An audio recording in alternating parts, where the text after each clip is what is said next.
Hi friends, ఎలా ఉన్నారు? బాగున్నారా?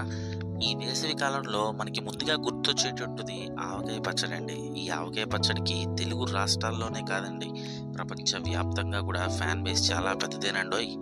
ఈ ఆవకాయ పచ్చడి ఎలా చేయాలో ఏంటో మనం వీడియోలో చూద్దామండి. ముందుగా మనం మార్కెట్కి వెళ్ళి మంచి పచ్చడి మామిడికాయలు సెలెక్ట్ చేసుకొని తీసుకొచ్చుకోవాలండి. మరి అది ఎన్ని కొలతలతో చేయాలి, ఎలా చేయాలి ఏంటో మనం ఈ వీడియోలో తెలుసుకుందామండి. ఇదే విధంగా మీరు చేసుకోండి, చాలా బాగుంటుంది. సో లేట్ చేయకుండా మన ఛానల్ని లైక్ చేసి సబ్స్క్రైబ్ చేసుకోండి. ఈ వీడియోని కూడా మీకు కావాల్సిన వారికి షేర్ చేసుకోండి. ఓకే ఫ్రెండ్స్, సో లేట్ చేయకుండా let's get in to my channel. First 2 కేజీల మామిడికాయ ముక్కల్ని ఒక డేగిషాలో తీసుకొని తగినంత పసుపు వేసుకోవాలండి. తర్వాత ఆవపిండి. ఈ ఆవపిండిని ఎలా చేయాలి?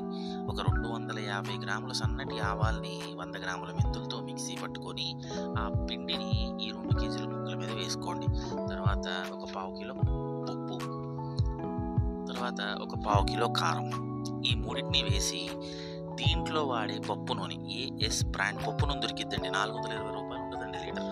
చాలా మంచిది. దీంతో పడితేనే ఆ పచ్చడికి మనం అనుకున్నటువంటి టేస్ట్ వచ్చిందండి. మామూలుగా ఏ ఆయిల్తో అయినా పట్టొచ్చు, కానీ ఈ ఆయిల్ వాడితేనే ఆ ప్రత్యేకమైనటువంటి టేస్ట్ మీకు వస్తుంది. గుర్తుపెట్టుకోండి, గమనించండి.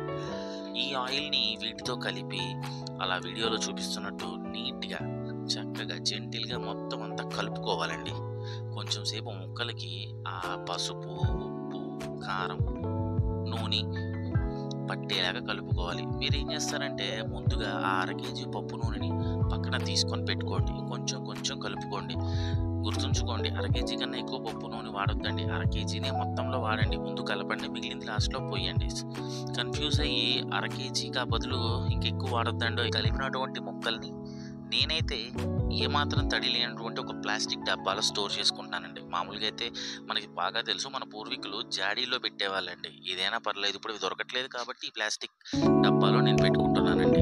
నెక్స్ట్ దీంట్లో వెల్లుల్లిపాయలు మామూలుగా అందరూ వేస్తారండి, కానీ మా అమ్మగారు మాత్రం దాన్ని మిక్సీలో పట్టి వేస్తారండి. అదేంటో ఆ టేస్ట్ వేరే అని చెప్తారు మరి.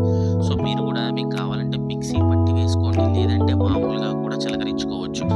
ఇలా ఈ బకెట్లో మొత్తం అంతా పచ్చడిని వేసుకొని ఒక 2-3 సార్లు పైన అలా అలా తిప్పుకొని దీనికి మూత పెట్టేసి దీన్ని ఒక 3 రోజులు పెట్టేయాలండి పక్కన. మా అమ్మగారి ఆవకాయ పట్టడంలో స్పెషలిస్ట్ అండి. నా చిన్నప్పుడు చాలా మంది మా ఇంటికి వచ్చి ఆవకాయ నేర్చుకునే వాళ్ళు. అంత ఫేమస్ మరి మా అమ్మగారు. సో ఇప్పుడు ఈ పచ్చడిని అలా మూత పెట్టి పక్కన పెట్టేయండి. ఫస్ట్ రోజు తీయండి, అలా కలపండి. మంచి పప్పు గుత్తో లేదా కర్రతో నీట్గా అన్ని వైపులా నీట్గా కలుపుకొని మళ్ళీ మూత పెట్టేసి సేమ్ ప్లేస్లో పెట్టేసుకోండి. సేమ్ ప్లేస్ అంటే అక్కడే పెట్టాలని కాకుండా ఎక్కడైనా పెట్టొచ్చు. ఇప్పుడు అలాగే నెక్స్ట్ 2 రోజులు కూడా, సెకండ్ రోజు కూడా, థర్డ్ రోజు కూడా అలాగే నీట్గా పచ్చడి ఒక వైపు నుంచి నీట్గా తిప్పుకోవాలి. రోజు రోజు దాని మీద తేలేటువంటి నూనెతో మీకు అర్థమైపోద్దండి పచ్చడి వాసన, సువాసన. దాన్ని బట్టి మీకు అర్థమైంది మామిడికాయ పచ్చడి తయారవుతుంది అని. ఏమైనా దాంట్లోంచి వచ్చే స్మెల్ అలా నెయ్యి వేసుకొని అప్పటికప్పుడు కలుపుకొని తినేయాలనిపించిందండి. కానీ 3 రోజులు ఆగాలండి, లేకపోతే అంతేం బాగోదు పచ్చడి. సో 3 రోజులు ఆగండి. ఇది 3వ రోజు. 3వ రోజు చూసారా మా అమ్మగారు ఎంత కష్టపడి తిప్పుతున్నారు. ఇదంతా మనకి పెట్టడానికేనండి. మరి ఆవకాయ అంటే అంత పిచ్చి మనకి. సో 3వ రోజు కూడా నీట్గా ఆవకాయ పచ్చడిని అలా అలా కలుపుకొని ఆ తేలే నూనెని గమనించాలి. పచ్చడి పడుతుందా లేదా అని. ఎక్కడా కూడా దాని మీద నీళ్లు పడకూడదండి. గమనించండి, నీళ్లు పడితే పచ్చడి చెడిపోద్ది. ఇలా ఉంటేనే పచ్చడి మీకు సంవత్సర కాలం అందుబాటులో ఉంటుంది.